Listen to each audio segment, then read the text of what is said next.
Hoy me siento muy contenta y por eso quiero darles la bienvenida nuevamente al mundo de los sonidos. ¿Y por qué estamos emocionados? Porque vamos a dar inicio con la temporada número 8 de nuestro podcast de SEA Audiología. Es un gusto volver a compartir con ustedes información valiosa sobre la salud auditiva.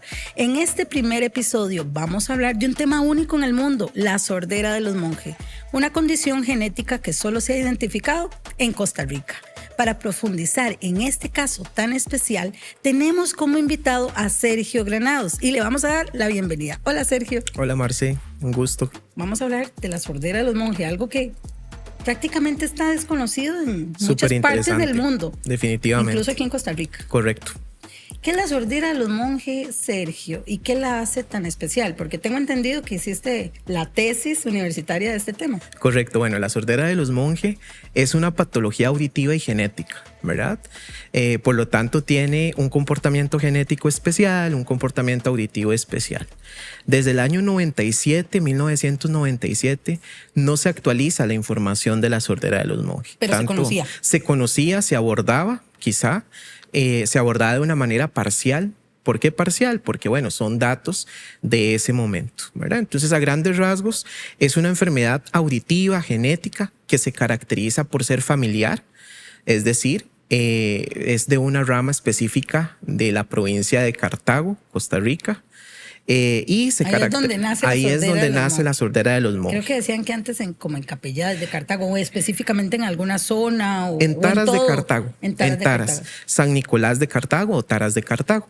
De ahí pues ya se ha ido extendiendo a distintos lugares. Yo no escuchaba que había sido investigada a raíz de unos monjes. De los monjes. En realidad eso es un mito, porque la gente piensa que la sordera de los monjes es de los monjes pues religiosos también. Y también otro de los mitos es que se dice que es solamente para los apellidos monje. Pues ya ahora la sordera de los monjes está en familia Ramírez, Quesada, Astorga, Alvarado, Céspedes, ¿verdad? Ya como que esa línea del apellido se ha ido perdiendo.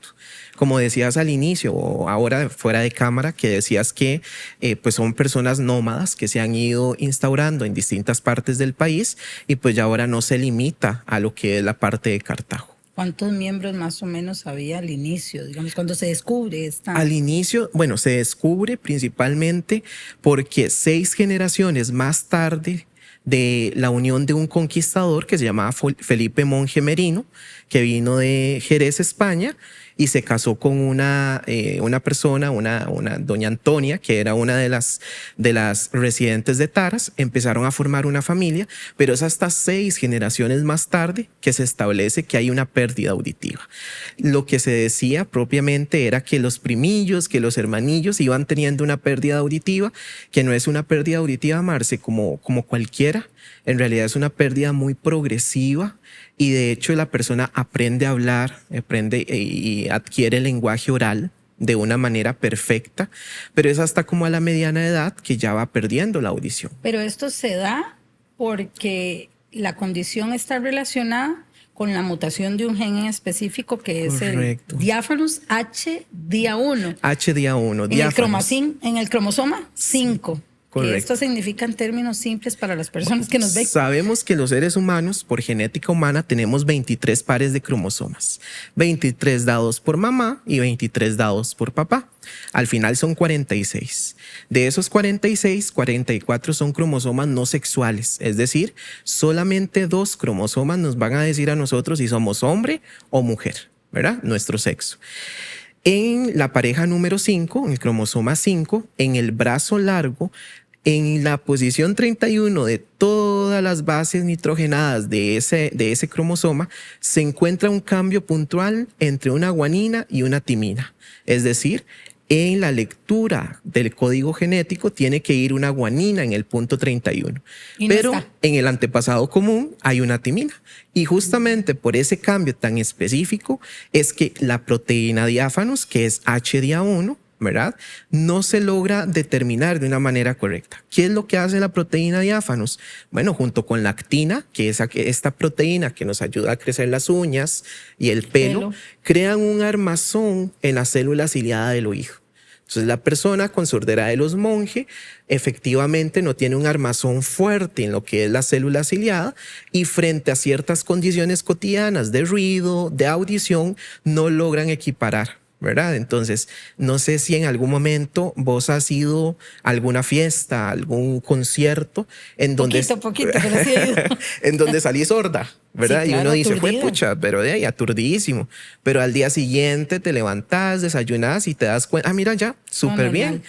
Los seres humanos tenemos la situación de la electromotilidad, que es que mi célula se apachurra frente a muchos ruidos, ¿verdad? Ruidos a decibeles extremos, pero la sordera de los Monge hace que se queden apachurrados, porque la electromotilidad lo que hace es que la célula ciliada, unas horas después, se levanten y Que empiezan a recuperen. funcionar de una manera En correcta. caso ellos no recuperen. Como ellos no tienen la proteína diáfanos, la electromotilidad Siempre está. está totalmente bajo. Por eso es una pérdida progresiva. Y entonces, ¿cómo afecta esta mutación la audición de quienes la padecen? Claro. ¿Y a qué edad más o menos comienzan a manifestarse los primeros síntomas? Porque hablábamos también fuera de cámaras y lo que hemos estudiado, lo que se dice de la sordera de los Monge, es que se desarrolla en qué etapa de la vida. Correcto, es en la etapa infantil, en la etapa pediátrica. Se supone que la sintomatología auditiva empieza a partir de los 6, 7, 8 años. Ya adquirieron el lenguaje. Exacto. Por ya eso es han que ellos ni adquirido, cuenta se dan en la de que tienen etapa un problema auditivo. poslingüística, ¿verdad? Es decir, ellos aprenden a hablar, empiezan pues, a producir un lenguaje, pues por lo que sabemos, la persona escucha y reproduce. Esa es la adquisición del lenguaje de una persona.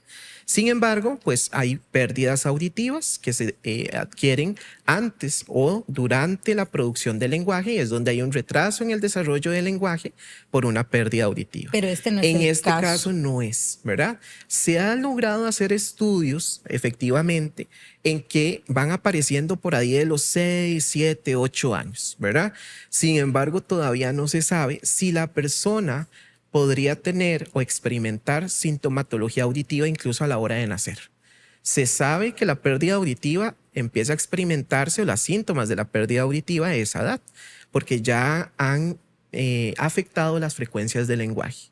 Pero como es una pérdida auditiva que empieza en las frecuencias graves. Ah, sí, te iba a decir, ¿verdad? el comportamiento de la pérdida Es decir, auditiva. es ascendente, Ajá. ¿verdad? En las frecuencias graves. Las frecuencias graves, pues realmente a nosotros nos ayudan al volumen del lenguaje, más no siempre a la discriminación o claridad. Es cuando ya empieza a afectar las frecuencias medias que la persona dice, uy, me está costando entender. ¿Qué tan rápido evoluciona? Evoluciona de una manera progresivamente lenta. Ah, por eso ¿verdad? no se dan incluso a veces cuenta. Sin embargo, existen ciertas situaciones, como por ejemplo se ha determinado que la mujer, si usted posee la pérdida auditiva o la mutación, va a experimentar la pérdida auditiva más temprano que el hombre.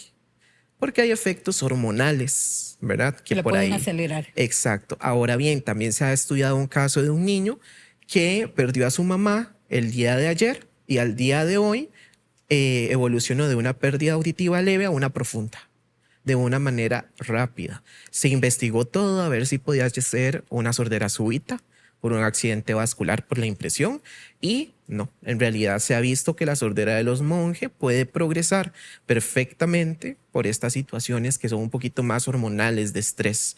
De hecho, la mujer con sordera de los Monge durante el periodo de menopausia, durante el periodo de la menstruación, siente un aumento de la pérdida auditiva y después vuelve a recuperar porque hay un efecto hormonal que lastimosamente todavía no se ha estudiado, pero que podría haber un nicho perfecto ahí. ¿Esta sordera se puede llegar a perder total? Total. ¿Y llegar a un implante? Correcto. De hecho, la sordera de los Monge empieza con un grado leve, con esta configuración ascendente, que de hecho se le llama la muesca de Sánchez, porque quien la investigó primeramente fue el doctor José Raúl Sánchez Cerdas en el año 79, por ahí, 1979, va progresando de leve, moderada, severa. Ya cuando llega a un grado severo, la persona empieza a experimentar una pérdida ya no ascendente, sino pantonal o totalmente lineal, plana. Y es ahí donde ya experimenta que ya puede ir aumentando a una pérdida profunda. Es aquí donde todos sabemos, efectivamente, que los audífonos llegan a un punto, a una ganancia funcional, y pues ya a ese grado el audífono no va a cubrir las A necesidades. cumplir lo que necesita ese Y es ahí paciente. donde se puede llegar a optar por un implante coclear. De hecho, los sordos monje, creo que pues en algún momento has atendido bastante paciente monje. El paciente monje es un paciente con una prioridad altísima para que le vaya bien con el implante. Claro. Porque es poslocutivo, tiene una sordera coclear, es decir, que solo el daño está en la cóclea, ¿verdad? Y por lo general no cursan con malformaciones en oído interno. Entonces son perfectos para optar por un implante coclear. Ahora decime algo, al ser una patología monogénica y no sindrómica, sabemos que solo afecta la audición, Correcto. sin otras complicaciones sistémicas. ¿Cómo se realiza el diagnóstico de esta condición? Correcto. De hecho, la sordera de los monjes es una sordera que entra dentro de la característica genética congénita porque se nace con ese gen y como lo decís es no sindrómica, o sea, no sindrómica porque no hay una alteración en el cuerpo adicional que es la sordera, ¿verdad? Como tal. En ese caso, pues realmente un otorrino, de hecho, cuando se estaba haciendo la investigación de la tesis decía, bueno, su investigación se puede caer porque usted como me dice a mí que este paciente es sordo monje, ¿verdad? Pues, ¿cómo se lo digo? Una historia familiar, una anamnesis, una audiometría clínica bien hecha, una logoaudiometría, que curse con una función del oído medio normal, con un nervio auditivo normal, porque es una sordera coclear, ¿verdad? Pues realmente así es como se realiza el diagnóstico clínico. Mucha gente decía, bueno, se necesita una prueba genética. Acá en Costa Rica, lastimosamente, frente a enfermedades genéticas familiares, son muy pocas que son candidatas para optar por una prueba genética en el Hospital de Niños, que es el centro de la genética a nivel nacional. Pues la sordera de los monjes, como es una sordera no sindrómica, pues no va a optar uno por una prueba genética. Entonces su diagnóstico se realiza meramente con observación, con la historia clínica, la historia familiar. ¿Por qué la historia familiar? Y esto es algo muy, muy interesante. La historia familiar es porque el trastorno es autosómico dominante. ¿Qué quiere decir eso? Que se encuentra en el cromosoma 5, no en un cromosoma sexual, y que es dominante porque en realidad el gen mutado... O sea, tanto lo pueden padecer hombres como mujeres. Correcto, quiere decir eso. Solamente que hay un poquito de progresividad más en las mujeres por efectos hormonales, ¿verdad? Y algo muy importante es que al menos papá o mamá tiene que tener la mutación para yo poder heredarla. ¿De acuerdo? Si bueno, papá, no es si papá y mamá no lo padecen, no es que yo lo voy a padecer porque mi tía lo padecía. Exactamente. Mamá ahí y papá, muere. Exactamente, ahí se corta la línea. Que al final es muy azaroso, como lo hablabas al inicio. En realidad, mucha gente dice, es que hay un 50% de probabilidad de padecerlo, pero por embarazo, no por la familia. Es decir, si mi papá tuvo 4 hijos y mi papá es sordo, no se va a cumplir que los 2 hijos van a ser sordos. Pueden ser los 4 o pueden ser 1 o pueden ser 2. Sin embargo, sí tiene una expresividad variable y penetrancia completa. ¿Qué quiere decir? Que al menos una persona en la generación lo va a padecer. Entonces ya ahí no hay quite. He tenido casos en donde, por ejemplo, si bien lo decías, bueno, va a empezar como en la edad de la infancia primera, 8 años, 7 años. Hay personas que pasaron invictos toda la familia, esa familia, ese núcleo familiar, pero a los 35 años apareció la sordera. Algo totalmente atípico, ¿verdad? Entonces, ¿qué quiere decir? Que la penetrancia completa se cumple sí o sí. Expresividad variable. Puede que vos seas mi prima y tengas el gen y yo también. Y vos seas sorda profunda a los 40, pero yo a los 20. A eso se debe a que la expresividad es variable. La vas a tener, pero no se va a comportar de una manera... Exactamente igual en todas las personas. Igual. Entonces, eso es lo que lo hace tan único y diferente. Única y diferente. Correcto. Existen, bueno, ya hablamos del implante, de los audífonos, ¿alguna otra solución que no sean las prótesis para esta sordera de los monjes? ¿O definitivamente ya después de que apareció esto, la solución son los audífonos y el implante? ¿O a veces has leído, has escuchado algo adicional? Correcto. Bueno, es muy interesante. No sé si vos sabías, bueno, acá en Costa Rica está lo que nosotros llamamos la cultura sorda. La cultura sorda tiene sus características, su lengua, ¿verdad? Que es la lengua materna, la lesco. Sin embargo, la sordera de los monjes tiene una lengua de señas específica. Se le llama el discurso silencioso. Ellos utilizan señas totalmente diferentes a la lesco que se pueden comunicar de acá a 100 metros y verse con gesticulaciones e incluso pues con alguna manifestación facial y poder comunicarse perfectamente. Pero incluso estos son casos de sorderas más avanzadas. en realidad desde la sordera o desde sorderas leves, porque han ido como heredando ese patrón, ¿verdad? El discurso silencioso. A nivel de cuando ya hay opciones o un poquito más de opciones, por ejemplo, los sistemas de comunicación asistidas, lo que se le llamaba anteriormente como sistemas FM, son en pacientes con sordera de los monjes lo mejor. ¿Por qué? Porque aíslan totalmente el ruido y se enfocan en la voz.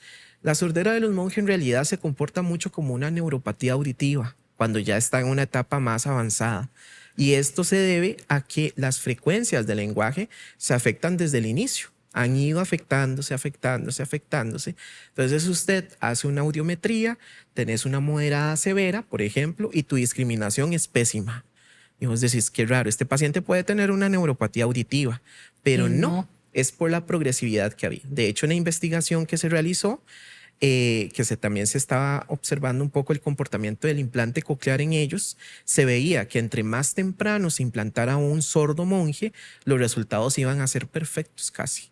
Es decir, claro, teníamos pacientes, no que no cumplían con el criterio de hipoacusia profunda bilateral, sino severa o moderada severa, y los resultados de la ganancia funcional eran exageradamente bien, versus a un paciente que se implantó con anacusia. Claro. ¿Verdad? Entonces, efectivamente, ahí esa parte era muy, muy importante en analizar. ¿Por qué crees que esta condición es tan exclusiva en Costa Rica? ¿Se ha documentado en alguna otra parte del mundo? En realidad no. En realidad existen sorderas de este tipo, neurosensoriales cocleares, que son ascendentes. Tenemos el hidropseudolinfático, la enfermedad de Meniere, tenemos sorderas súbitas con esta característica, pero es la sordera de los monjes única con este comportamiento, en realidad, que solamente en Costa Rica se ubica. Obviamente sí se ha estudiado. ¿Crees que vaya a desaparecer? No, no va a desaparecer. De hecho, la sordera de los monjes es una enfermedad rara. Hace poquito tuvimos el Día Internacional de las Enfermedades Raras. Y estaba catalogada como. Y ahorita está catalogada como una enfermedad rara porque cerca de 5 a 10 personas por cada 10,000 personas la padecen. Pero esto es algo familiar y genético. Va a dejar de ser una enfermedad rara. De hecho, ahorita hay una persona en México que tiene sordera de los monjes, que ya es residente mexicano, y pues efectivamente, ¿qué vamos a esperar? Que efectivamente la sordera ya no sea propiamente únicamente de Costa Rica, sino que sea de otros países. ¿Por qué no? Qué datos más interesantes. Desconocía de eso, pero me imagino que esas cosas van a llegar a pasar, igual como una pandemia, ¿verdad? Que se va multiplicando. Correcto. Si se sale de las fronteras. Correcto. Pero nace en Costa Rica, nace en Talas de Cartago. Se desarrolla se desarrolla después del lenguaje. Ajá. Se descubre en los años 79-80 en la Escuela de Niños Sordos de Cartago. O sea, fue mucha la coincidencia, de hecho, porque ahí se hicieron todas las pruebas. Al inicio pensaban que el equipo estaba malo. Decían muchos los que les estaban dando por problemas y también porque auditivos. Eran inversos. Y en ese entonces se conocía la inverso a la sordera de Meniere. Y los pacientes no tenían ni vértigo ni tinnitus en muchas ocasiones. Claro. Y algo interesante, ahora que hablo de tinnitus, la persona dice, ¿cómo yo me voy a dar cuenta? Tenía un caso de un paciente de 18 años que llegó y me decía, es que yo no sé si yo voy a tener la misma condición que mi mamá. ¿Cómo yo me voy a dar cuenta, verdad? Efectivamente se le hizo la audiometría, lastimosamente tenía problema de la sordera de los monjes, pero ¿cuál es uno de los síntomas que en el 80% de los casos está? El acúfeno tipo cliqueo. ¿Qué es un cliqueo? Clic, clic, clic, clic, de una manera no constante, ocasional, y que este acúfeno tipo cliqueo es un aura hipoacúsica. Así se le llamó una investigación que se realizó en el 2020. Una de las características que ahora tiene la sordera de los monjes es que uno de los síntomas auditivos es el acúfeno tipo cliqueo, como un aura hipoacúsica. Y que este acúfeno tipo cliqueo va a evolucionar a un acúfeno tipo pitido, pip, constante, como todas las demás sorderas cocleares, por ejemplo. Entonces es muy interesante, sí, claro, la parte del acúfeno cliqueo, ¿verdad? Que es la mayoría de las veces. A ver, Sergio, para finalizar, vamos a ir con 3 preguntas súper rápidas. ¿Qué es lo más sorprendente que has aprendido al estudiar la sordera de los monjes? O sea, lo que más te haya llamado la atención, que dijiste, wow. que a pesar de ser una sordera autosómica, es decir, no sexual, ni ligada al sexo, ¿verdad? Ni que por mujer o por hombre, tiene gran afinidad por las mujeres. Es decir, la mujer lo va a iniciar más antes. De hecho, si mi mamá es la portadora de la sordera, más de mis hermanos van a tener sordera versus aquí mi papá no tenga. Independientemente si son hombres o mujeres. Independientemente. Mientras la portadora sea la mamá. Correcto. Y la sordera va a ser más progresiva en la mujer. Eso ha sido como lo más que me ha, ¿verdad? Porque a pesar de todo, dentro de la genética humana no sería una sordera sexual, pero sí sería una sordera autosómica que tiene gran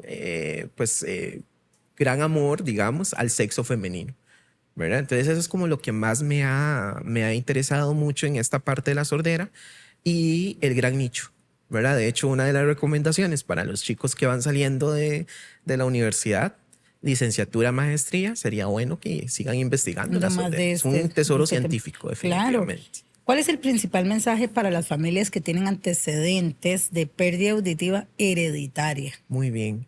Wow, esa es una de las que va muy entrelazado a la conclusión más fuerte y recomendación más fuerte que salió del trabajo. La primera es, o básicamente la general es, exigir. Sabemos que nosotros contamos con la ley del tamizaje neonatal auditivo universal, 9142. Exigir que el niño sea tratado como un niño con factor de riesgo. Inmediatamente debe ser analizado por medio de potenciales automatizados, no por emisiones otoacústicas. Sea cual sea la sordera hereditaria, sea la sordera de los Monge, sea alguna neuropatía auditiva hereditaria, cualquiera que sea la sordera, que no sean estudiados por emisiones otoacústicas, sino por potenciales evocados, porque las emisiones solo estudian las frecuencias agudas, el potencial, todo. Entonces, aunque uno no sepa qué es un potencial, exigir que sea tratado como un factor de riesgo. Ya el profesional sanitario sabrá que si tiene factores de riesgo, tiene que ser estudiado por un potencial evocado.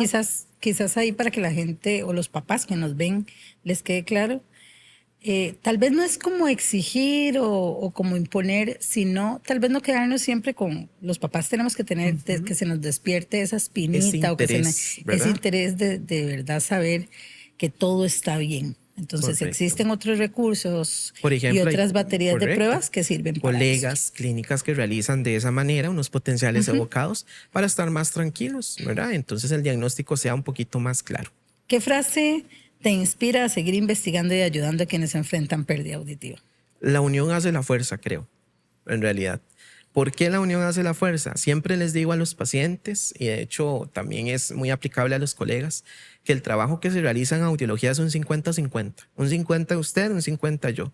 Un 50 de lo que yo pueda poner y otro colega también. Este tema y muchos otros temas en audiología se tratan de una manera unida, es decir, lo que yo pueda aportar con mi conocimiento, lo que he investigado, lo que vos puedas aportarme para que al final el abordaje audiológico de estas y otras personas que padecen problemas auditivos pues sea lo más exitoso posible.